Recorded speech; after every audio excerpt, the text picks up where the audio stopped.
Hi అండి, నమస్తే. Welcome back to our channel Rakshita's home foods. పన్నీర్ని తినడం వల్ల చాలా యూజెస్ ఉన్నాయి. ఇందులో హై ప్రోటీన్ ఉంటుంది. మన ఇమ్యూన్ సిస్టమ్ కూడా బాగా యూజ్ అవుతుంది. మన స్ట్రాంగ్ బోన్స్కి, టీత్కి కూడా చాలా యూజ్ అవుతుంది. ఇది క్యాన్సర్ రిస్క్ని కూడా తగ్గిస్తుంది. అలాంటి ఈ పన్నీర్ని ఇంట్లోనే ఏ విధంగా ప్రిపేర్ చేసుకోవాలో ఈ వీడియోలో చూసేద్దాం. అదేవిధంగా పన్నీర్ అంటే ఎవరికి ఇష్టం ఉండదు చెప్పండి. మనం రెస్టారెంట్కి వెళ్ళిన ప్రతిసారి మనం పన్నీర్ని స్టార్టర్స్లో ఆర్డర్ చేస్తూ ఉంటాం కదా. సో అంత ఇష్టమైన పన్నీర్ని ఇంట్లోనే ఈజీగా ఏ విధంగా ప్రిపేర్ చేయాలో ఈ వీడియోలో చూసేద్దాం. ముందుగా స్టవ్ ఆన్ చేసి ఒక గిన్నెలోకి 1/2 లీటర్ పాలని నేను ఇలా బాయిల్ చేసుకుంటున్నాను.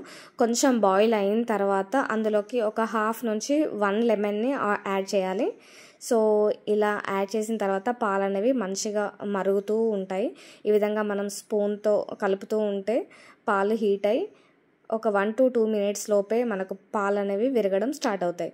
సో ఈ విధంగా ఇంకొక 2 minutes పాటు ఇలా స్పూన్తో కలుపుతూ ఉండాలి. తర్వాత స్టవ్ ఆఫ్ చేసేసి పక్కన ఒక గిన్నె పెట్టేసి దానిపైన ఒక ఫిల్టర్ని ఈ విధంగా పెట్టి పక్కన పెట్టుకోవాలి. తర్వాత దీనిపైన ఒక కాటన్ క్లాత్ని వేసేసి మనం ఈ విరిగిపోయిన పాలని ఇందులోకి వడగట్టడం కోసం ఈ కాటన్ క్లాత్ని యూజ్ చేస్తున్నాం. సో తర్వాత విరిగిపోయిన పాలను ఇందులోకి చక్కగా స్ట్రెయిన్ చేసుకోవాలి. సో మొత్తం ఇలా వంపేసేసి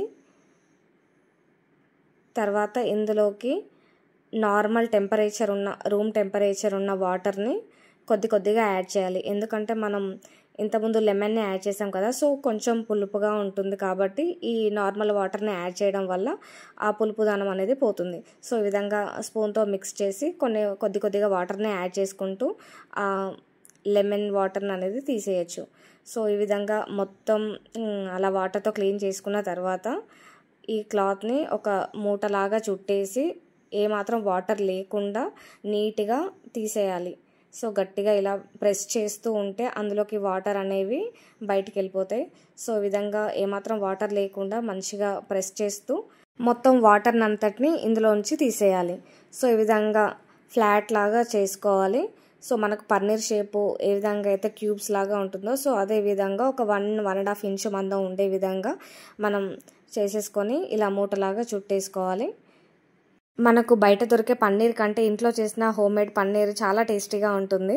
సో ఈ విధంగా చేసిన తర్వాత ఒక ప్లేట్ పైన దీన్ని పెట్టేసి దానిపైన ఒక బరువును పెట్టాలి. ఇది ఒక 1 hour సేపు ఇలా ఉంచితే సరిపోతుంది.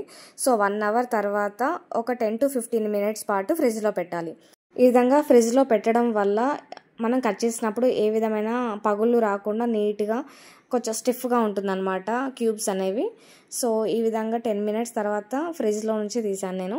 సో ఇలా ఓపెన్ చేస్తే సో చక్కగా గట్టి పడిపోయి ఉంటుంది. నా దగ్గర ఉన్న పాలు మినిమం 3 to 4 days అవుతుంది. సో అవి విరిగిపో ముందుకే నేనే విరగొట్టేసి ఈ విధంగా పన్నీర్ చేశాను, హోమ్మేడ్ పన్నీరు.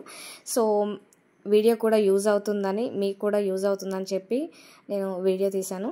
సో ఈ విధంగా చిన్న క్యూబ్స్ లాగా కట్ చేసుకొని మంచిగా కర్రీ చేసుకుంటే చపాతీ, రోటీ, నాన్స్లోకి చాలా టేస్టీగా ఉంటుంది. వీటితో కబాబ్స్ కూడా చేసుకోవచ్చు, చాలా టేస్టీగా ఉంటుంది. సో నెక్స్ట్ రాబోయే రెసిపీ ఈ పన్నీర్తోనే. ఈ విధంగా కట్ చేసుకున్న పన్నీర్ క్యూబ్స్ అనేవి చాలా స్పాంజీగా ఉన్నాయి. కొంచెం సేపు ఫ్రిడ్జ్లో పెట్టడం వల్ల గట్టిగా అనిపిస్తుంది, కానీ తర్వాత చాలా సాఫ్ట్గా ఉన్నాయి. ఈ వీడియో నచ్చితే please like, share and subscribe to our channel Rakshita's home foods. Thanks for watching. Bye.